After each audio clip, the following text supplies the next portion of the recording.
E no último dia 22 foi celebrado o Dia Mundial da Água, ocasião em que foram realizados inúmeros eventos comemorativos em todo o país, pois nessa mesma data também se comemora o Dia Nacional da Água.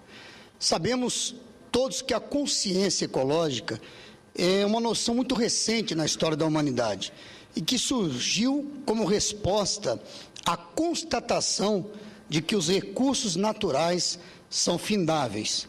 Sabemos também que de todos os recursos essenciais à preservação da vida e da qualidade de vida, a água é o que mais preocupa, embora a Terra seja conhecida como planeta água em razão de 3/4 de sua superfície serem cobertos por esse precioso e indispensável líquido. As razões desse paradoxo são também conhecidas, a começar pelo fato de que 97,5% da água que recobre o planeta estão nos oceanos. Vale dizer, a água salgada, imprópria para o consumo humano, e também pela condição de que a quase totalidade da água doce, 24%, está disponível para a população por se localizar em geleiras e aquíferos subterrâneos de difícil acesso. Sobram menos de 1% para o uso dos humanos, dos animais, para a produção de alimentos e para manter vivos os rios e lagos. Tudo isso sem considerar que grande parte da água doce do planeta está seriamente comprometida pela poluição, um bem que é essencial à vida, mas que neste caso torna-se meio transmissor de doenças. Essas condições, senhor presidente, foram determinantes para que autoridades diversas, cientistas e ambientalistas, reunidos no Rio de Janeiro em 1992, na Conferência das Nações Unidas para o Meio Ambiente e Desenvolvimento, que ficou conhecida como Rio 92 ou Eco 92, instituíssem o Dia Mundial da Água e divulgassem a Declaração Mundial dos Direitos da Água. O objetivo dos participantes da Rio 92 foi chamar a atenção da comunidade internacional para a necessidade de evitar o desperdício e de preservar a qualidade da água para uso da atual e das futuras gerações. Quando olhamos para as formas de utilização da água doce no mundo, verificamos que 70% dela é gasta na agricultura, 22% na indústria e apenas 8% em uso doméstico. É importante destacar que em todas elas o desperdício é muito alto. Pela primeira vez na história da humanidade, mais da metade da população mundial está vivendo nas cidades. Ao todo, são 7 bilhões de pessoas que necessitam diariamente de água tratada para beber, fora o que é usado para produzir alimento e outros bens, inclusive a criação de animais. Como já destacamos, 1 quilo de carne, por exemplo, exige o consumo de 15 mil litros de água, enquanto 1 quilo de trigo consome 1.500 litros de água. Hoje, já se busca o desenvolvimento de processos de redução da chamada pegada hídrica, que, embora não seja algo tão simplista, nada mais é do que o emprego de novas formas de gestão para o consumo sustentável da água doce. Por esses processos, a água será considerada um dos itens, se não o principal, que comporão os produtos comercializados, sejam eles de origem industrial ou agrícola. Isso implicará, num futuro próximo, numa maior valorização daqueles produtos que forem produzidos com menor quantidade de água. No Brasil, país que detém entre 12% e 13% dos recursos hídricos do planeta, só nos últimos anos se intensificaram as campanhas de conscientização e os esforços para a manutenção da oferta de água em condições regulares.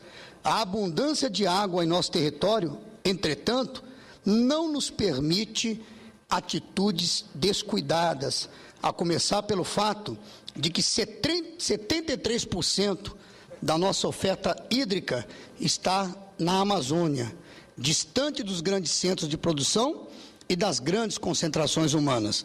Um dos exemplos do problema desse distanciamento, eu posso citar, é o da China, que tem uma população 7 vezes maior do que a nossa, 1,346 bilhões de pessoas, e detém apenas 9% da água doce do mundo, e um enorme contingente de 690 milhões de pessoas vivendo nas cidades. O ambientalista John Emílio Tatum, professor da Fundação Armando Álvares Penteado e presidente da Associação Guardiã da Água, enfatiza as dificuldades do rápido e, por vezes, descontrolado processo de urbanização.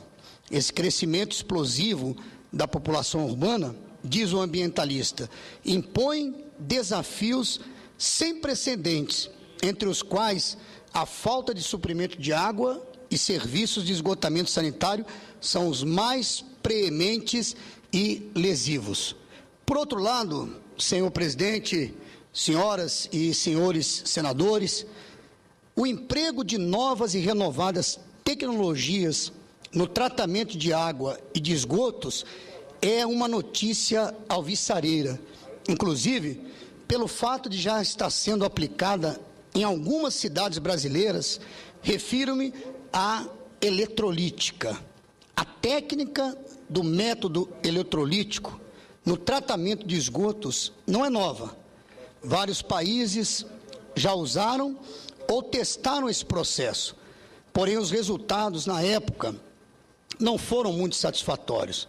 No entanto, estudos do Departamento de Bioquímica e Microbiologia da Universidade Estadual Paulista, Unesp de Rio Claro, vêm demonstrando resultados bastante positivos com o emprego do processo eletrolítico. Processo esse que também vem sendo utilizado na Estação Eletroquímica de Tratamento de Esgotos Sanitários no Rio São Pedro, município de Macaé, no Rio de Janeiro, cidade conhecida como a capital brasileira do petróleo. Há alguns anos, esse rio era totalmente poluído, impróprio, até mesmo para práticas de canoagem, apesar de ser potencialmente propício a esse tipo de esporte. Pois bem, os resultados são fantásticos. Boletim de análises da Fundação Estadual de Engenharia do Meio Ambiente do Estado do Rio de Janeiro, de 2003, revela que a estação conseguiu, entre outros, 99% de descontaminação do esgoto que nele deságua. Em geral, são usados 2 tipos de sistemas de tratamento de água: o biológico, pelos métodos aeróbico e anaeróbico, e o físico-químico, com aplicação de produto químico, considerado um método convencional, e um método eletrolítico, do qual estamos aqui falando. E isso com a aplicação de corrente elétrica para a separação química da água mediante o uso de eletrodos. É um processo alternativo e complementar ao convencional, porém muito mais barato. Mas as vantagens não param por aí. Ele também pode ser usado no tratamento de água para consumo humano e de esgotos, fazendo retornar a água limpa para a natureza ou para o reuso. Até o óleo jogado no esgoto pode ser recuperado e usado na produção de biodiesel. É um sistema com grande potencial de uso no tratamento de resíduos industriais, inclusive facilitando o reaproveitamento e a reciclagem dos produtos recuperados. Portanto, são reais e vantajosas as possibilidades do seu uso nas indústrias petrolífera, química, siderúrgica, farmacêutica, entre outras. Antevejo os benefícios do emprego da tecnologia eletrolítica, tanto do ponto de vista sanitário, pela redução ou mesmo pela eliminação de micro-organismos contaminantes, quanto ambiental, pela diminuição de substâncias químicas de grande potencial poluidor presentes na água, a exemplo dos metais pesados. Do ponto de vista operacional, é comprovada a sua eficiência, além de ser sistema de fácil operação, que ocupa espaços pequenos e instalações mais simples do que outros modelos. Não é tóxico e pode ser facilmente automatizado. Em termos econômicos, o processo eletrolítico requer menor investimento em relação aos sistemas convencionais, tem menor custo operacional, demanda menor tempo de instalação, tem baixo consumo de energia e custo de manutenção, além de possibilitar o reaproveitamento da água e dos resíduos tratados.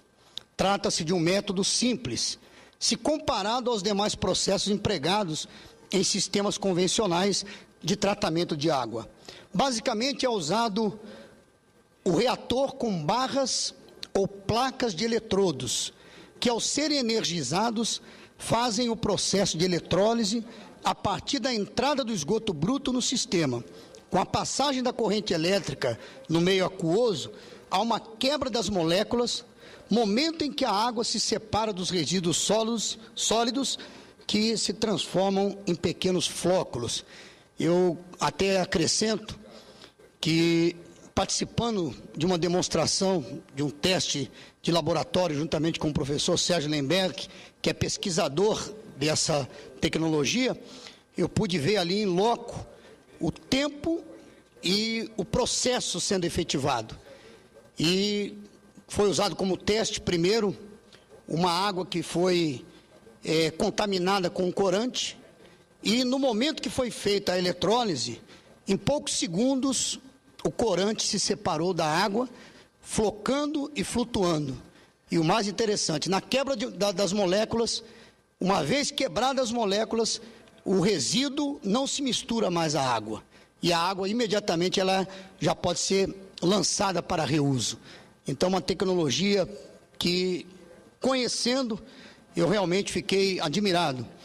E também foi feito um teste, e o professor explicava, com a estação pronta, ela toda computadorizada, e ela toda através de elementos, através de toda a computadorização do sistema, imediatamente quando o esgoto entra, ali nós já temos a alcalinidade da água, o pH, tudo ali já é controlado a partir dos testes de laboratório, e então o tratamento se faz de maneira muito rápida. Num país como o nosso, onde apenas 16% dos esgotos são tratados, eu vou reforçar isso, no nosso país, 16% dos esgotos são tratados, que apresenta baixo ou baixíssimo índice de reaproveitamento da água e que está na expectativa de um aumento da produção de petróleo com a descoberta do pré-sal, bem como o avanço do agronegócio. O uso de tecnologias como essa é motivo de alegria e renovação da esperança de uma vida melhor, nossa e das gerações futuras. Entretanto, senhor presidente, não basta garantir o fornecimento regular da água. É preciso, sobretudo, garantir a sua potabilidade. Nosso país é um dos grandes produtores e exportadores de alimentos do planeta, mas é também um dos grandes consumidores de agrotóxicos perigosos para o ecossistema aquático e para o meio ambiente em geral. O constante crescimento do consumo mundial de água, a diminuição das reservas hídricas, a poluição dos rios e dos lençóis hídricos por esgotos domésticos, industriais e por agrotóxicos, e o processo de desertificação mundial são realidades que nos impõem a obrigação e a responsabilidade de tratarmos os efluentes lançados no meio ambiente. Era isso que eu tinha a dizer, senhor presidente, e gostaria, finalizando, também de parabenizar o nosso senador Pimentel. Hoje nós aqui aprovamos o FUNPRESP, e como falamos na comissão de CCJ, vimos ali que na questão do mérito houve uma convergência quase que unânime por parte dos senadores.